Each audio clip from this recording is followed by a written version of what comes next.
கள்ள ஊழியர்களே, ஆதாயம் கருதி சத்தியத்தை புரட்டி போடுபவர்களே, அப்பாவி மக்களே, தவறான மார்க்கத்தில் வழி நடத்தி கொண்டிருப்பவர்களே, ஆவியிலும் உண்மையிலும் உண்மை கடவுளை ஆராதிக்க வேண்டிய நீங்கள் மனித கைகளால் செய்யப்பட்ட சிலைகளையும் படைக்கப்பட்டவைகளையும் படைக்கப்பட்டவர்களையும் ஆராதித்து கொண்டு இருப்பவர்களே, துணிகரமாக பாவம் செய்து கொண்டிருப்பவர்களே, மனம் மாறுங்கள்.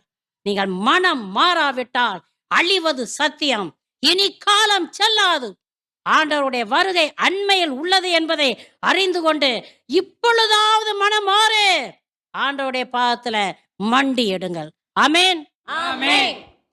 துணிகரமாய் நான் தவறு செய்தேன், துணிந்து பாவம் செய்தேன். துணிகரமாய்